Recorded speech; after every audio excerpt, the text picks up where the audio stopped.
Hey everybody, thanks for joining us today for our session on video marketing for apps of all sizes. The band is back together for an encore, and today we're going to focus on how we can inspire the room on how to use videos to talk about your Shopify apps. I'm going to give everyone just a quick second here to roll on in and sit down. While we do that, we'll go ahead and introduce ourselves. We ready, guys? All right. I'm Deb Mecca. I'm the founder of Causeway 305, the first independent Shopify app marketing agency that was established in 2016. I've worked with several people in this room on various occasions, including now. And I'm excited to talk about some of the things I've inspired you to do with video and maybe get some other people interested in it as well. Pass this over to Tim. Hello. I'm Tim Peckover. I've been working with Shopify apps for the past 7 years or so. The majority of that time I was at Smile.io. I joined when we were around 20,000 merchants and left about 6 weeks ago, well over 120,000, doing all things marketing there. At the same time, I've been working freelance with a number of different apps, both as myself and through Collectify, a Shopify app marketing agency for apps of all sizes, all over the world, doing all different types of marketing. And I'll introduce you now to Tina. Hi, everyone. I'm Tina. I'm the head of marketing at Simple Bundles, which, to break it down in the most simplest way, is a product bundling app that takes the headaches out of product bundling on the logistics side. And then I also run my own agency called Content Curve, working with apps and agencies on all things content. All right. Are we ready to kick it off? Good to go? Let's get this party started. Let's rock. Okay. So I think let's start with our why. That seems like the best place to begin. The three of us actually have all been really investing in video content over the last year in very different ways, which is why we came together to talk about this. But let's each kind of dive into why we think this is a good medium for, different apps like yours to dive into. And Deb, I'll hand it over to you. Yeah, well, this is a subject that I absolutely love because it actually does bring in installs. I know that's crazy, but the reason why we're all here and the reason why we do marketing is various forms of engagement all the way down to discovery and ultimately to get installs, and not just any installs, but installs that are going to become sticky with high LTV and that are going to increase your MRR, right? The tracking in Mantle tells us that a lot of traffic does come from YouTube is a great channel, and that it drives really good quality installs. And so ultimately, I think that's the reason why I'm here to talk about video marketing today. I'm going to pass this over to Tim. I'll start first, actually. So there's kind of two approaches. So for me, the why, there's like vibes. And then there's also numbers. So with the numbers, we actually ran a survey at Simple Bundles just asking people where they discovered us when they signed up for the app, and YouTube was the #1 channel. And that was before we had been diving super deep into it. So that was just like a good indicator of, hey, like let's continue exploring this. It's obviously working, and we can make it even better. And we also use it as a channel to break down really complex topics. So, we're all running apps here. There's some very complex parts of our tools, and video is a really good medium to show that off in a very visual way. Because if you're like me, I'm a visual learner. I don't want to read help docs. I want to watch a 5-minute video and have a point and click tell me exactly how to set up what I want to do. And it's been a great channel for that. And then what I mean about vibes is if you have something that is exciting to say or something that means something to you, that's going to show through video way more than it is in a blog. And I see this all the time with even clients like Reactive. Zach and Ross are filming themselves and putting it on LinkedIn, and people really resonate with that because they're excited about what they have to say. So that's what I mean by vibes, and kind of using a mix of metrics as my why to say, okay, it's obviously helping us grow. And then also just being excited and wanting to share your process of building your app with other people. Yeah, to kind of play off of that, I think video marketing for me is at the core of it really can be an extension of the brand that you're building. Whether you've launched your app and you're live, and whether it's like your app listing and your website, you've got like a brand voice and tone, and video can be a really good extension of that. If you haven't really done a whole lot of video or of content, if you haven't really done a lot of SEO or social content, video can be a way to establish that because you're literally using your voice. You can establish your brand tone and voice because you're passionate about it. Like Tina said, like if it's something that you're interested in, you're building your app because it's something you know, and that's going to come across in your video content. And you can use that as a foundational part of the other marketing that you're doing. Similar to that, a big why for me with why video marketing is that like founder content, I'm sure you've all seen it, it's so hot right now. Like on LinkedIn, it does so much further than and goes so much further than a lot of the brand content can go because people want to interact with people. They want to see real people talking. They want to engage with your content. They don't want to just like a post that your brand page did that's just talking about a new feature. They want to see you. They want to hear your brand story, your founder story. And tying those two together, another why for me is repurposing.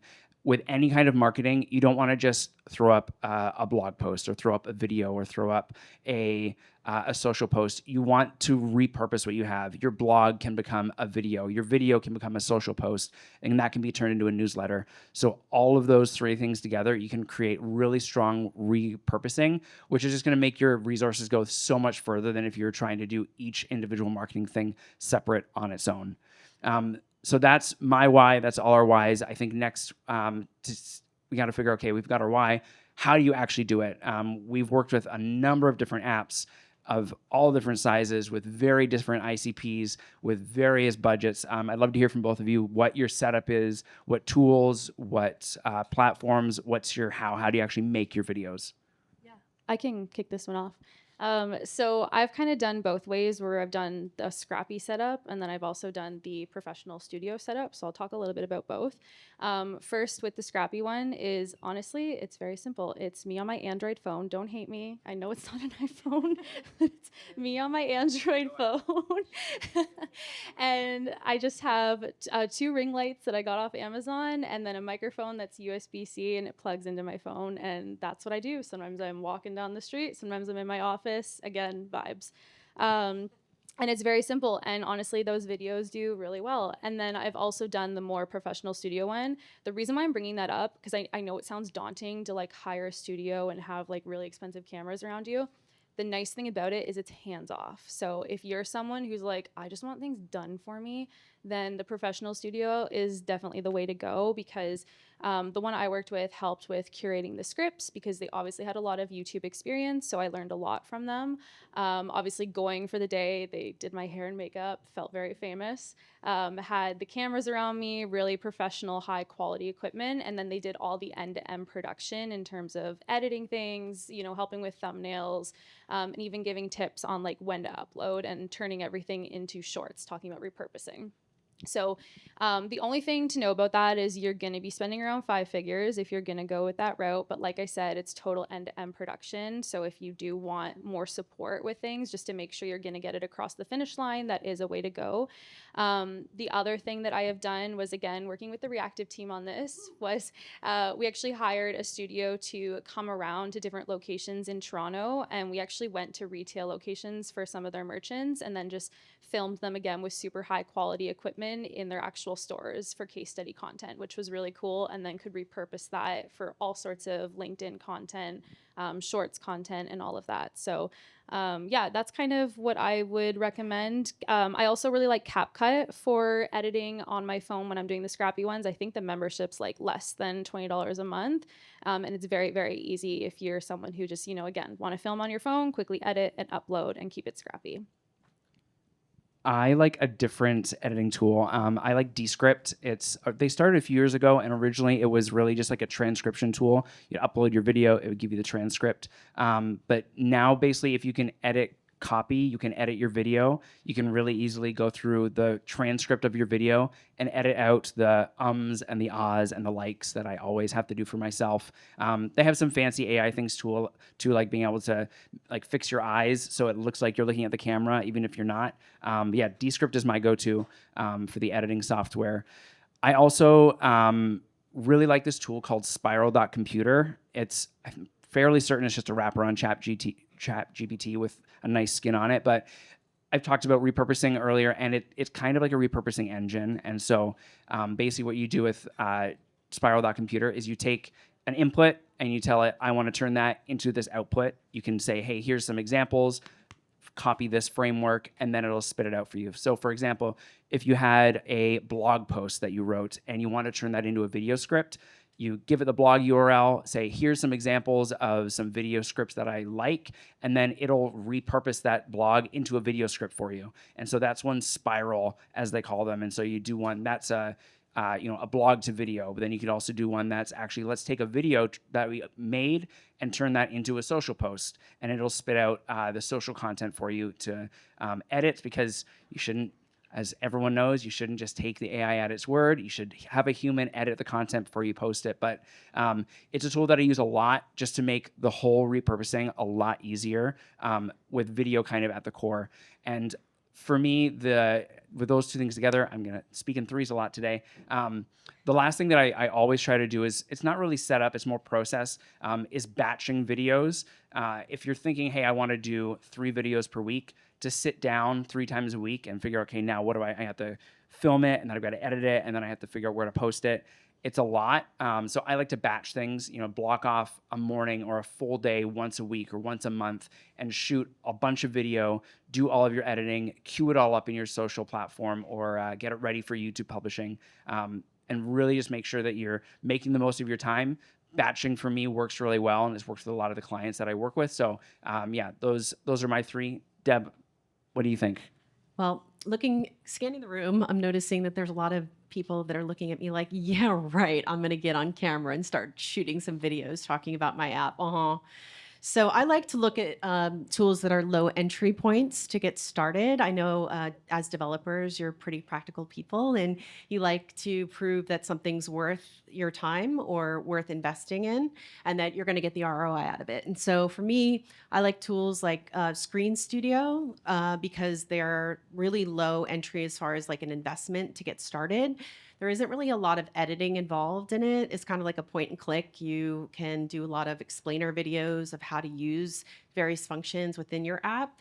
You also don't really have to show your face all that much. You're just like a little bubble in the bottom left-hand corner or top corner, or whatever you want. You can wear your baseball cap. There doesn't have to be a fancy setup to get started.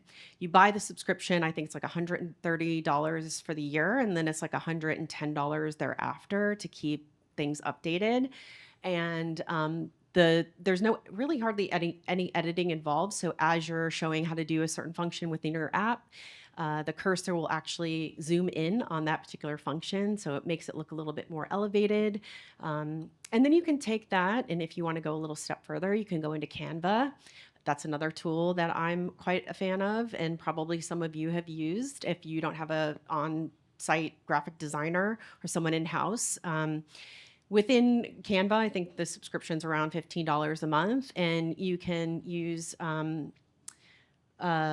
you can add like audio to it. So if you're doing videos that are like a little bit more, this is what it looks like on a product page, and you're not really talking and explaining how the functions are, but you want to have you don't want it to be boring where you're just like pointing at things, then you can throw some music in the background, and then you can create your thumbnails. So they have a lot of templates that are out of the box readily available for you to use, and you can test various formats, which makes it really easy. And you can create, your open cards and your end cards and try various things with that. So low entry points there. Try out a couple of videos, get a little bit more accustomed to things, look at the data, and figure out if it's working or not. Another tool that I like, so I would assume that most of you are going to be hosting a lot of your videos on YouTube, which I would recommend for various reasons. Not only is it owned by Google, so show up on Google SERP, but also because it's a discovery engine within itself. But there's some analytics that are already built into YouTube that will tell you what's working pretty quickly to get some indicators whether or not you're on the right track. So it'll tell you if people are making their way all the way through your videos. It'll tell you, which videos are kind of climbing to the top, if they like explainer type videos, if they like videos showing the function of your app, if they like videos where it's more top of funnel stuff where you're just like, selling the dream of what you offer within your app. things like that. So it'll show you which ones are rising to the top and which ones are floating to the bottom. But if you want to get a little bit more sophisticated, there's other tools like TubeBuddy that there's a Chrome plugin that you can plug into Chrome, and then it'll show up in your YouTube, and it'll show you like the different keywords that you need to use within your descriptions. You can A/B test thumbnails, you can A/B test descriptions. And it will give you like a little bit more of an insight into what's happening, what's working, what's not. So those are the three, I guess, tools that I would recommend, especially as you're getting started. And now that we know why we're doing this, we know how we're doing this, and we know, some of the tools that we want to use, let's get into what type of content we want to be testing. Yeah, for me, I use a lot of AI tools. I like being a robot-human hybrid with my marketing, and I lean really heavily into ChatGPT and Perplexity to figure out what to post on a high level. So you can actually like use deep research and have it search Shopify community forums, have it search subreddits, or even LinkedIn and Twitter to figure out what's being talked about, what's getting good engagement, what news stories in e-commerce are in the news but are actually not being talked about on social, and there's a gap that you can fill, and creating a real, like a calendar almost of, hey, here's some topics that I can talk about that are related to my niche. Everyone has their specific lens based on the kind of app or the ICP and the actual kinds of merchants you're trying to reach out to, and so taking the topics and the ideas from the different AI tools and then applying your own lens to it just to figure out what do I actually talk about, especially with founder content. Figuring that out is half the battle, and so definitely lean into all the tools that are available. From there, once you're making the content, if you're getting good impressions because people like seeing I'm talking a lot about founder content because that's what I've done a lot of. People are seeing your content, they're engaging with it, but is it actually helping your business? Like it's great to get good social engagement, but if it's not actually getting you installs and MRR, it's not even worth doing. So definitely make sure that you are setting up your UTM parameters if you're having links back to your app listing or your website so you can see what merchants are actually installing.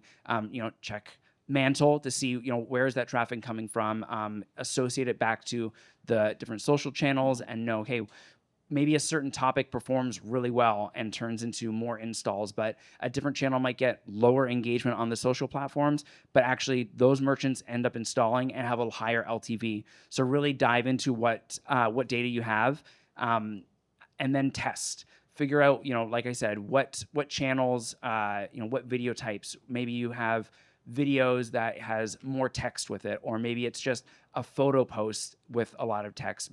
Mix it up, figure out which formats resonate with different merchants, and then double down on those. All the algorithms, whether we're talking about social or YouTube, they want to see you mix it up. So make sure that you're taking the learnings that you have from the analytics and then applying it to even circling it back to Perplexity or ChatGPT and saying, hey, these perform really well. Let's brainstorm some new ideas in the same kind of topic, and taking it from there. Deb, we'll throw it back to you. Yeah, I think it goes back to just starting with content that you feel comfortable talking about, because you're just going to be the most confident talking about it. It's going to come across really well to people. And there's an entire funnel of stuff that you could be talking about. You can be talking about, different solutions that you integrate with, all the way down to the ideal customer profile type of content. And so for me, it's let's talk about your app first. Let's get into the functions. We can add them to the onboarding flows. We can add them to the app. We can help your customers succeed with using the app. We're trying to reduce churn as much as we're trying to gain new customers. So let's go ahead and do that first. And then once we get a little bit of comfort there, start using the data within Mantle to tell you what's working, what's not. You can also use Mantle to decide which content you should go to next. So if you have Mantle, there's a beautiful filter that you can use, filtering by industry, and that will identify your ICP if you're not that familiar with it, and tell you the types of industries or types of stores that are installing your app with the highest LTV. So if you find out that home and furnishing stores are your highest LTV, and that's a comfort zone that you feel comfortable talking about, and you want to really hone in on that area, then start talking about that. Start showing how furniture stores are using your app and thriving, and how they're saving money, saving time, how they're increasing their AOV, how they're making money. Maybe interview some of your customers that are in that category, and they can tell your other customer or new customers how they're benefiting off of your solution in an authentic way. And so there's lots of things that you can do with the data within, Mantle, and then also just like getting really creative and excited about, hey, what type of content is going to work, and then ask customers, what do they want, what are they interested in, insert it into like maybe some of the support conversations that are being had. I think a lot of times the support people are order taking instead of having genuine conversations, and this is an opportunity for them to say, hey, what do you want, and why are you using this, and what do you like about it, and how would others benefit from it? And so leveraging those conversations and creating content off of that is just going to provide you with more opportunities to get more of those types of customers. So Tina, what do you think? Yeah, I mean, you guys covered so much of that there. That was perfect. I think you spoke a lot about testing different content types, which is great. There's also testing distribution channels. So publishing something on YouTube is great, but where else are you going to put that content? You've already put so much effort into creating it. You might as well squeeze the most juice from the lemon, right? So every single YouTube short that I create, I actually now put on our TikTok channel, and we're testing TikTok to see how that's growing. And we're starting to get more followers that aren't our friends, and comments from actual store owners now too. So just even putting it there, I take things to LinkedIn, I send it to our newsletter list, and I just see, okay, which channels are people actually engaging with this content on? So we know, okay, these are the types of audience members that we have that actually care about this YouTube content, and we can double down there. The other thing I will say too is, like I said, there's certain metrics you can look at to know if things are working. Obviously, you can look at more high-level, top-of-funnel metrics like is our view count growing, which it was about February that we really started to double down on YouTube as a channel at Simple Bundles.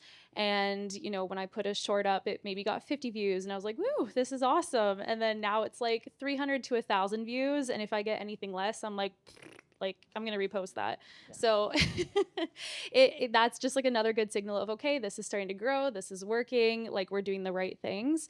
And then I mentioned a survey that we ran at the very beginning of our chat here to know why YouTube was even something we doubled down on. And it was because people were discovering us through YouTube.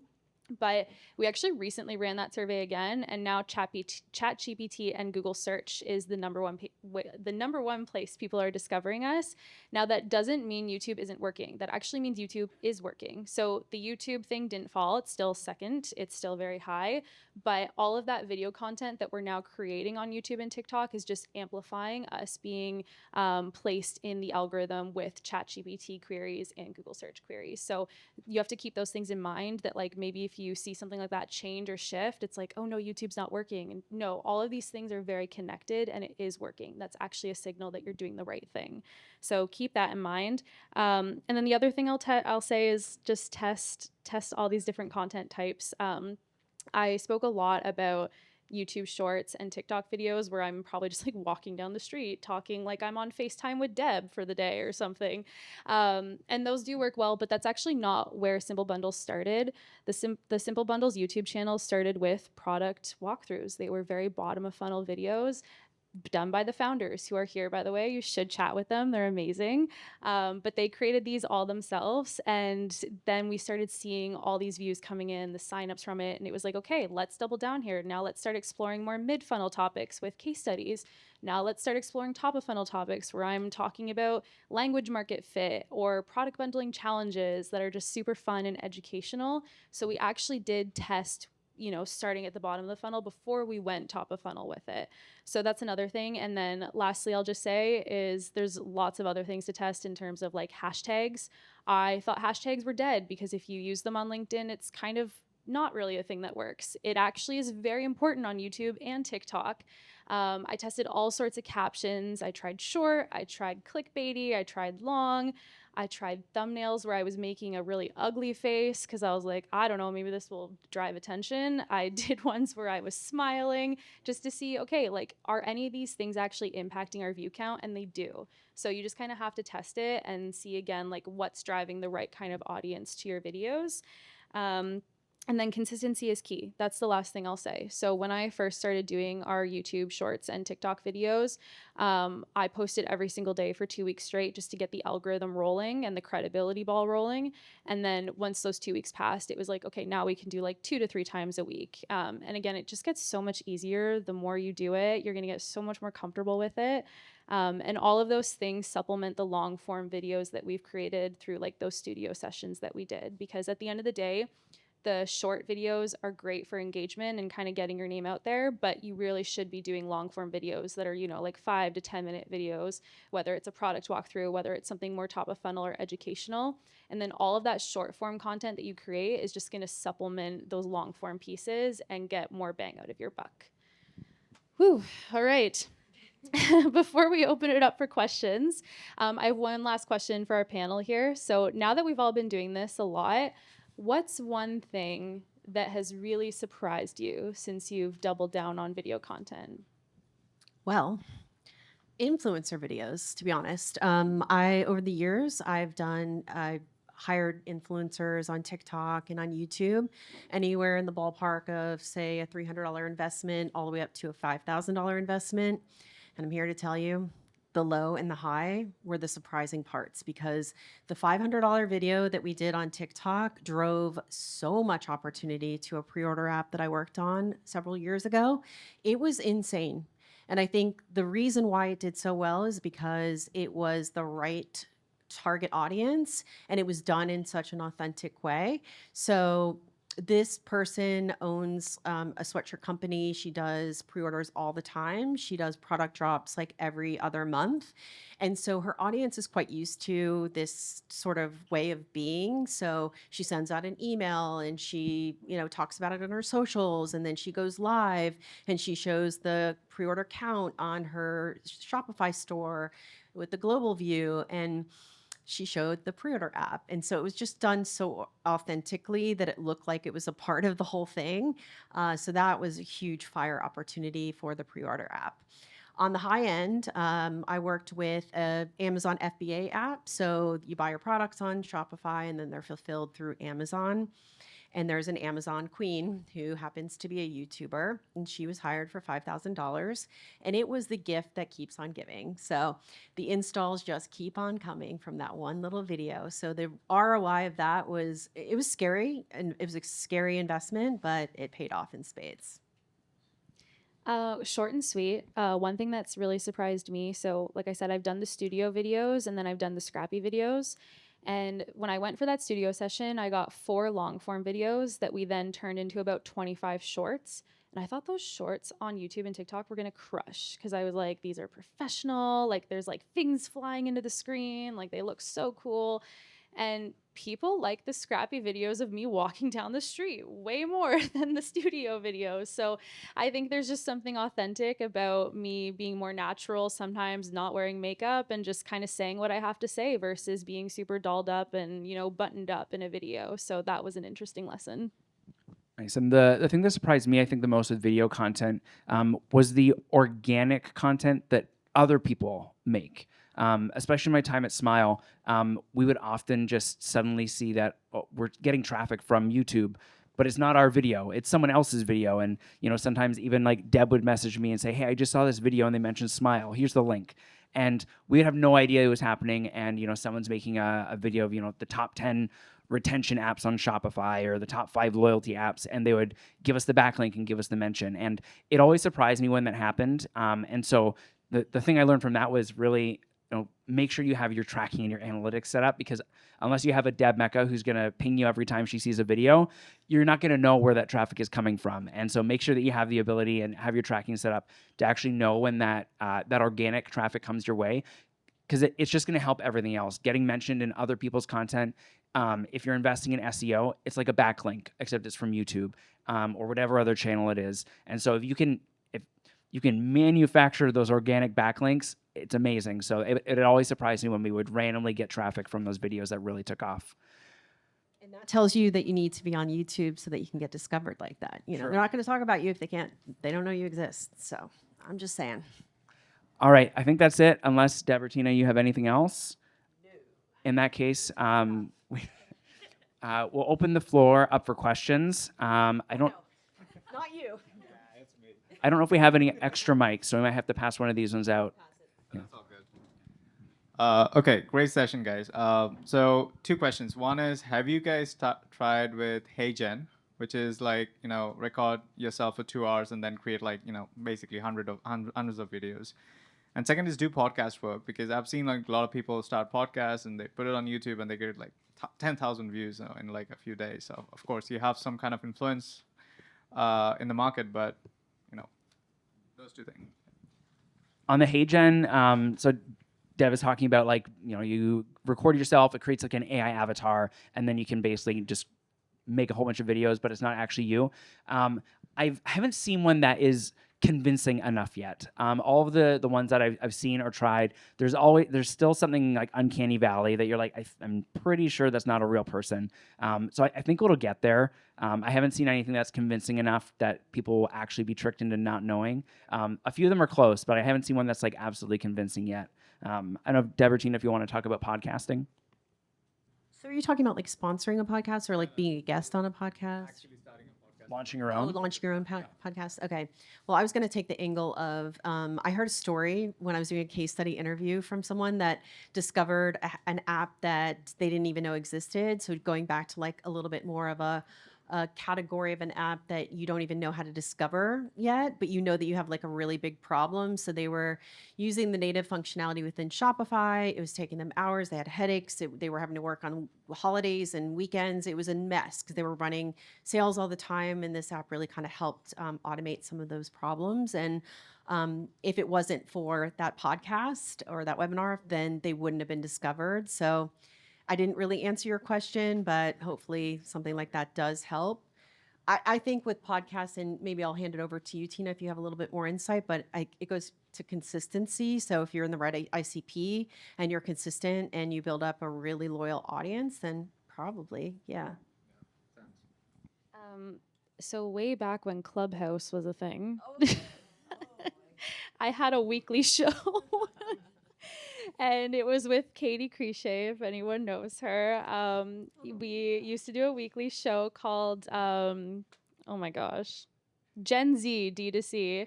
And we actually used to record our sessions live because Clubhouse was live, like you couldn't record it.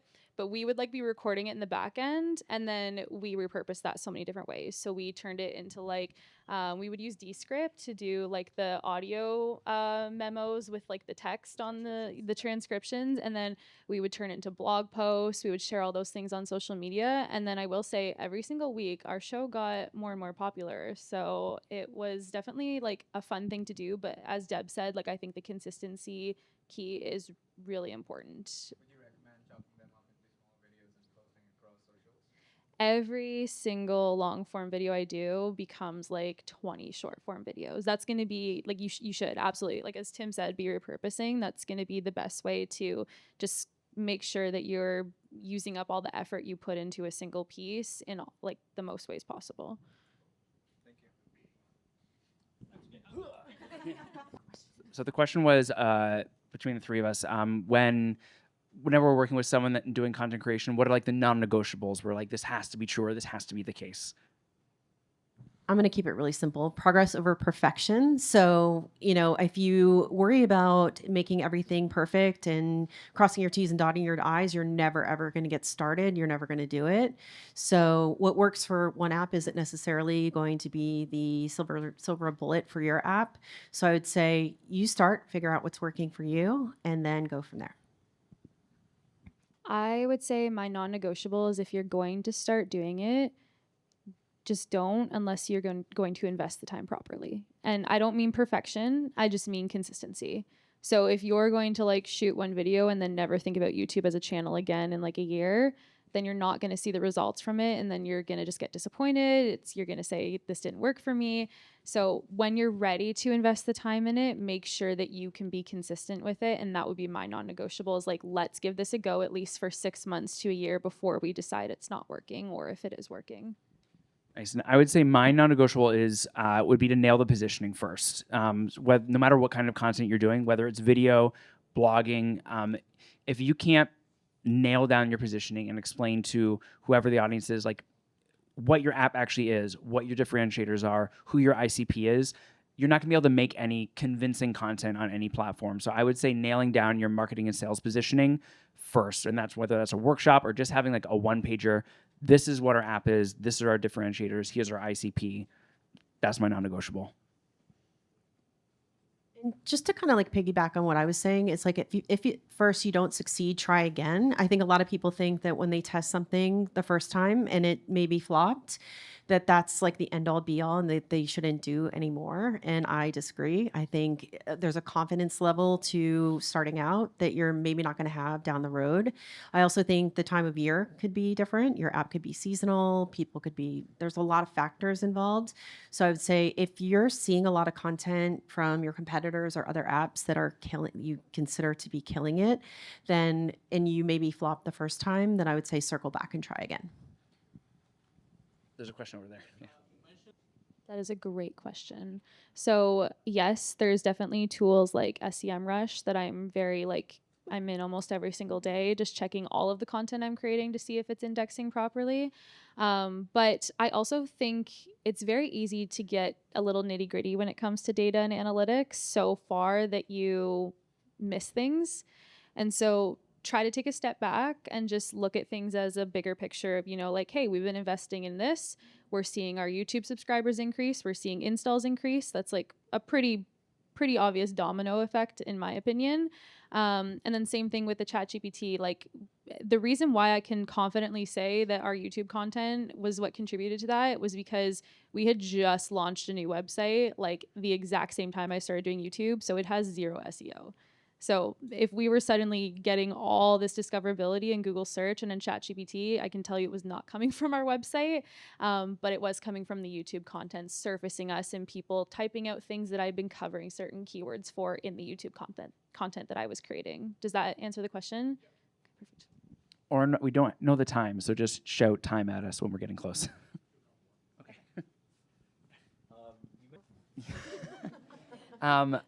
If you have your tracking set up, hopefully if they're linking to you from their video, hopefully they've set up UTM parameters so that you can see the link that's going to your website. I'm sure there's listening tools. I haven't. Google Alerts works very well for that. Sorry, what? Google Alerts. Oh, Google Alerts. Yeah, absolutely. Yeah, there's definitely tools that can do that, and yeah, Google Alerts are a good one. I'm sure there's some purpose-built ones that are built specifically for getting alerts about new YouTube content. I haven't dug a whole lot into those tools myself, though. I string things together. So I go into Mantle. I look at how many times the brand has been installed, because you can search by keywords. And you see a lot of like the brand name, and you see the installs, and then they subscribe. And so then you can go back and see like, okay, let me search through and see which videos were launched 10 best Shopify apps in 2025. And you just kind of go through those during that time period. And you can usually kind of do the undercover detective work and find them yourselves. Does that answer the question? More or less. All right. There's a question. Not as straightforward. Way at the back. Especially, I'm going to say talk about founder content, because I honestly believe that works for every app niche. Because you can talk about the app itself, but there's also all of the founder content that's talking about building a business, being a startup, being in the Shopify ecosystem. I saw, I don't know how many posts last week about, when Editions drops, and here's all the updates, and here's my take on the updates, or, when the review purge happens and everyone has a take on that. There's so much content that you can create, and it's not tied directly to your niche. Of course, the end goal is to get in front of merchants, not just other people that are here in the room. But I think unless you're like a super niche, where it's like, we're only going to build an app that is for, automotive dealerships using Shopify in the state of California. Like, it's so niche that like your addressable market is going to be so small that it's probably not worth the time to do video content that's like an app specific. And so then I would say, okay, then go more top of funnel, apply, reach a broader audience, and that you probably need to expand the scope of your app. But I wouldn't say there's any that I can think of where it's like, no, don't even bother with video, because there's all kinds of video. Like Deb and Tina both talked a lot about even doing like your product walkthroughs. That's not going to be like social content. It's going to be in your help docs, in your newsletters, in your onboarding flows. It's still video marketing. It's still video content that you can repurpose elsewhere. So I would say there's no app category that I would exclude. Can argue that if you have a niche app that you should be doing video marketing because you want to create those opportunities for discoverability. YouTube is owned by Google, and so the opportunity to show up on SERP results pages for keywords that are related to your app that could bring people to your solution that may not otherwise have found it is huge. And then YouTube is like a whole search engine within itself. So I'm the type of person that I can't read directions on how to build something. I'm not a builder. So like I have to go to YouTube and watch a video and have them walk me through step by step how to do it. The ICP of the average Shopify merchant is between the ages of 25 to 45, I would say. And they're used to video content. You know, a lot of these people grew up on YouTube watching videos. A lot of people are now on like TikTok, and they consume a lot of like reels on Instagram. So there's an expectation now for you to be there. I was just going to say that like going back on the vibes thing, like if you have something exciting to say, it's genuine to you. I don't think it matters how niche your app is, that's going to resonate. And also like don't necessarily look at your competitors either, because it's probably very easy to like look at competitor video content if they're doing it and seeing, okay, well, it's not really working for them, or hey, they're crushing, it's going to work for me. That's not going to be an indicator of your success, right? Maybe they don't do it well. Maybe they don't have their ICP down. Maybe their key messages aren't right, so it's not hitting the right audience. That doesn't mean if you go do YouTube content that it's not going to work for you. Maybe you'll crush at it because you have those things figured out. So I just wanted to add that point on because I think it's important too. In the back? Yes, hire a VA.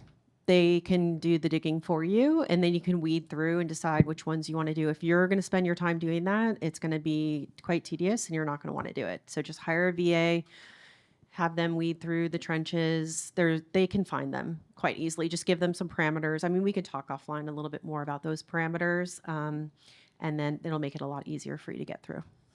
I'll add on to that. There's a platform called MediaSpace. I can't remember the URL for their website, and it's a directory of e-commerce influencers.